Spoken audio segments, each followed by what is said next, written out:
Friends, सच तो यह है कि हमारा जन्म सुख शांति पूर्वक जीने के लिए हुआ है। यह सृष्टि हमारे ही उपयोग के लिए बनाई है। जीवन का अर्थ यंत्रणा नहीं, आनंद तथा उसका उपभोग है। अर्थात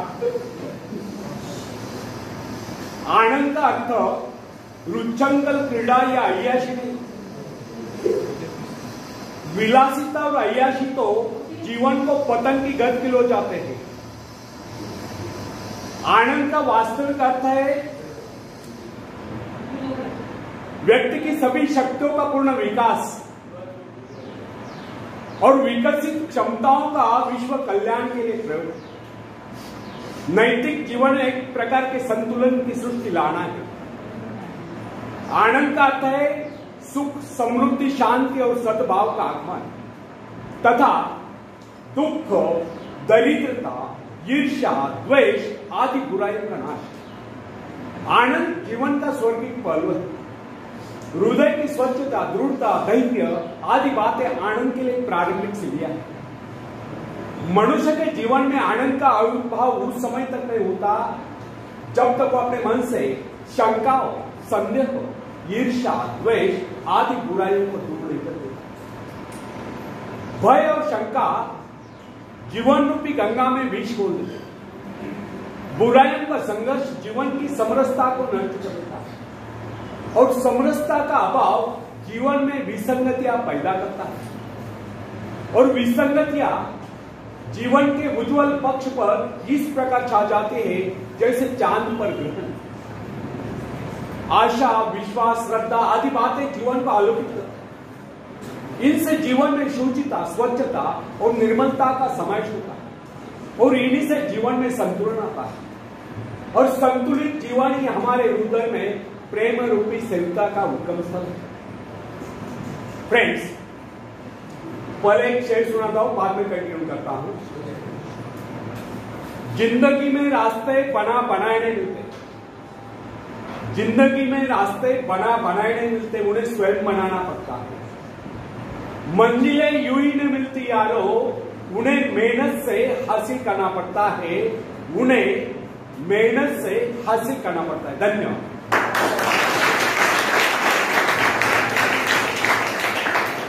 फ्रेंड्स, यदि आपके मन में संकीर्णता है, डाउटफुलनेस है, तो आपके विचार भी संकीर्ण हो।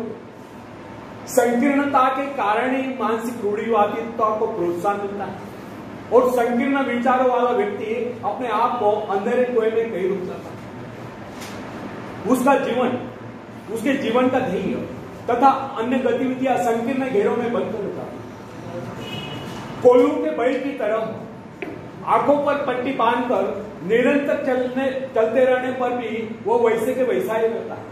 उन्नत विचारों से उसका नाता टूट जाता है और एक दिन आता है जब समय उसके आगे निकल जाता है, वह केवल पोंगा पंथी के रूप में खड़ा रह जाता है। इसलिए हम विचारों की समृद्धि पर जोर देते हैं, भीतरी शक्तियों की जागृति पर जोर देते हैं। दुनिया में सब कुछ है, वह सब आपके लिए है, किंतु आप उठे तो सही, उसे प्राप्त करने का प्रयास तो करें। कोई ऐसा कार्य करे जो रचनात्मक और सृजनात्मक। सृजनशील व्यक्ति के मन में ही सृजनशील विचार आता है। यही विचार उसे समृद्धि की ओर ले जाते हैं। नई कल्पना के अभाव में वह कभी सफल नहीं हो पाता। सृजनशीलता ही सफलता की पहली सीढ़ी। सृजन का उद्गम उसी व्यक्ति के मन में होता है जिसका हृदय मुक्त, स्वच्छंद और निर्मल। निर्धनता और असफलता का सबसे बड़ा कारण मन की संकीर्णता है। संकीर्ण मस्तिष्क में नए विचार नहीं पनप सकते और नवीन विचारों रहित व्यक्ति सफलता की सीढ़ियों तक नहीं पहुंच सकते। मलिनता की समाप्ति और सृजनात्मक प्रतिभा को बढ़ावा देने से ही सफलता और सुख का जन्म होता है। बंदरिया की भांति मरे हुए बच्चे को छाती से चिपटाए रहने से कुछ नहीं होता। इसलिए विचारों में नवीनता लाने का प्रयास कीजिए।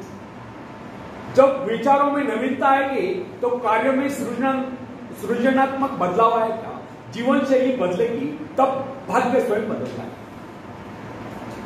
जो व्यक्ति ये समझते हुए परिस्थितियों तथा सामाजिक असमानताओं के कारण निर्धन है, वे गलत समझते हैं। ऐसे लोग अपने भीतर झांक कर नहीं देखते कि हमें क्या कमी है। वे स्वयं का आत्मविश्लेषण करके दूसरों पर दोषारोपण करते रहते हैं। सच्चा वास्तविकता तो यह है कि समृद्धि गुणों का वर्णन करती है, हेरा फेरी से वह कभी प्राप्त नहीं होती। जिन लोगों के मन में यह विचार कर गए कि सौभाग्यवान व्यक्ति धनी बन सकते हैं, वे गलत सोचते हैं। ऐसा सोचना कदापि उचित नहीं। सौभाग्यशाली आप भी हैं और आप भी सब कुछ प्राप्त कर सकते हैं, किंतु वैसा प्रयास तो करें। भाग्य अभाग्य का रोना न रोकर कर्म करो, कर्मों से भाग्य बदलता है और कर्मण्यता आलस्य और निराशा से। फ्रेंड्स, क्या आपको पता है कि आपके भाग्य में क्या है? जो व्यक्ति प्रकृति के अंगनों स्रोतों की प्रचुरता को समझते हुए धन उत्पादन के लिए प्रयत्नशील है और जो यह समझते कि संसार में किसी चीज की कोई कमी नहीं, समृद्ध है, वे एक न एक दिन अवश्य धनी हो जाते हैं। जबकि उन्हीं के अनेक भाग्यवादी साथियों को पूरी तरह से 2 समय का भोजन भी नसीब नहीं होता। समृद्ध होने का मूल मंत्र है कि व्यक्ति अपने मानसिक दिवालेपन को बचे, अपने मानसिक दिवालेपन से बचे, हताश होना छोड़ दे और अपने आप को समृद्ध अनुभव। फ्रेंड्स, प्रेरणा स्रोत बने। या मैं ऐसे व्यक्ति का जिक्र अवश्य करना चाहूंगा जिसके मन में कई लेश मात्र किसी बात के लिए अविश्वास है। उसने अपने जीवन में अच्छे बुरे अनेक प्रकार के उतार चढ़ाव देखे, परंतु उसे अभी तक संसार की प्रत्येक वस्तु में विशिष्ट रुचि है। उससे बातचीत के समय आप उसके व्यक्तित्व से अवश्य प्रभावित होते।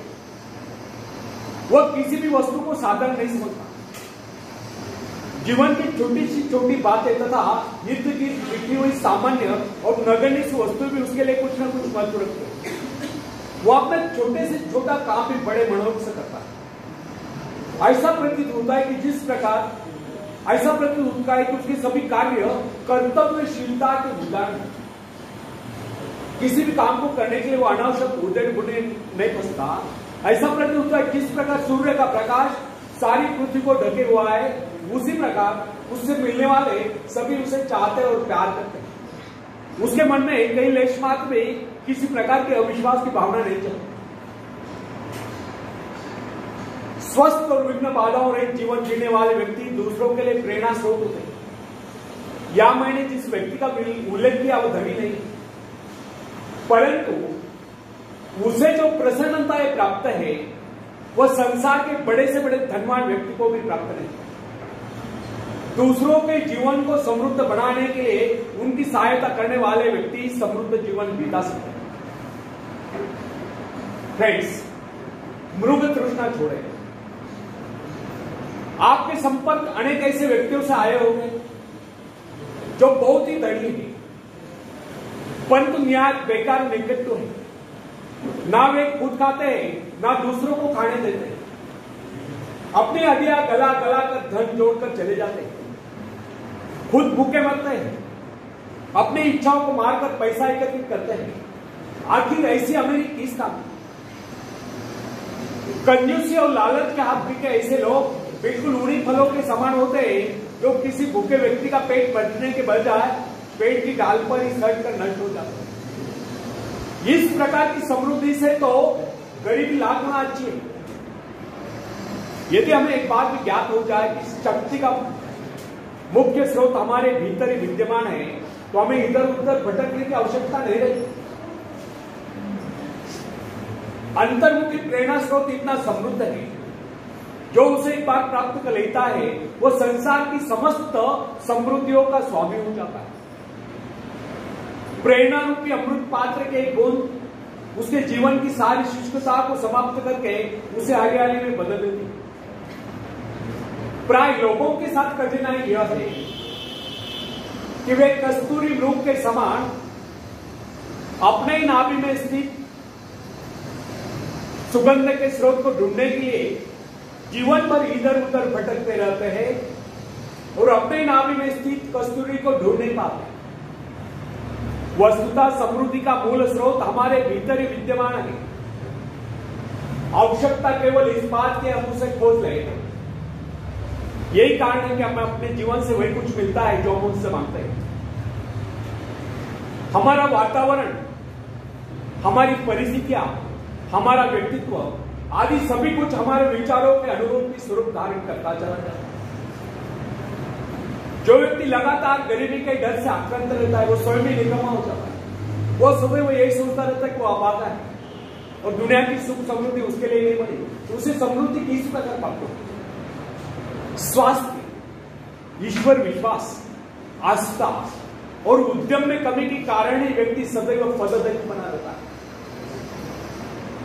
जो व्यक्ति ये समझते कि समृद्धि हमारा जन्म सिद्ध अधिकार है और इसे प्राप्त करने के लिए किया गया प्रयास कभी निष्फल नहीं होता, समृद्धि एक न एक दिन अवश्य उनके कदम चुनती है, वो व्यक्ति समृद्ध है। आवश्यकता केवल इस बात की सही ढंग से सोचो। मैं अनेक ऐसे व्यक्तियों को जानता हूं जो आयु पर प्रसन्नता प्राप्त करने के लिए तरसते हैं परंतु प्रसन्न न हो सके। उन्होंने कभी अपने जीवन के संबंध में सही ढंग से सोचने का प्रयास नहीं किया। वे सोचते कुछ रहे और करते कुछ रहे। इसका परिणाम यह निकला, न उन्हें सुख मिला न समृद्धि प्राप्त हुई। मेरे कहने का अर्थ यह नहीं कि सभी लोग एक समान होते हैं। नीचे कुछ लोग जन्म से ही हंसमुख और उदार होते हैं, जबकि अन्य लोग जन्म से चिड़चिड़े, कायर, क्रोधी, लोभी और कमजोर होते हैं। इतने पर भी अपने व्यक्तित्व का निर्माण व्यक्ति स्वयं कर सकता है।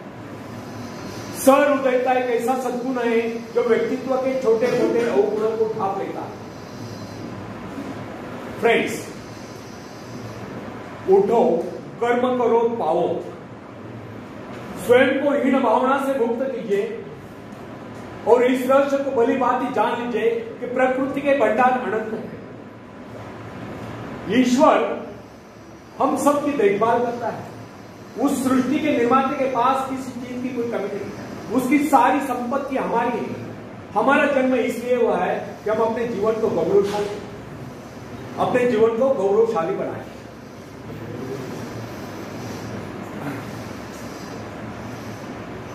मनुष्य एकमात्र ऐसा प्राणी है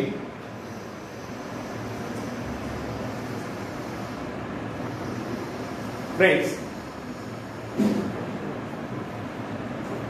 मनुष्य एक ऐसा प्राणी जिसे प्रकृति ने सब कुछ दे रखा है।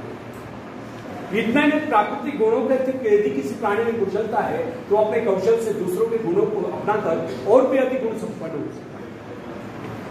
उदाहरण के लिए हम मछली की भांति जल की जीव नहीं, लेकिन हमारे मन में उसके भांति तैरने की इच्छा जागृत हुई तो हमने तैरना सीख लिया। पक्षियों के भांति हमारी परवाज करने की इच्छा हुई तो हमने हवाई जहाज बना ली। इस प्रकार प्रकृति ने, निसर्ग ने मनुष्य को सब कुछ दे रखा है। अतः प्रकृति से प्राप्त सुविधा का लाभ हम सब नहीं उठाते, हम जैसा मूर्ख भला होता है। प्रकृति ने हमें क्या नहीं किया, उसने हमें एक ऐसी शक्ति दी, बल्कि जादू शक्ति दी है जिससे हम सब कुछ पा सकते। हाँ, यह अलग बात है कि उस शक्ति को पहुंचा नहीं पाते।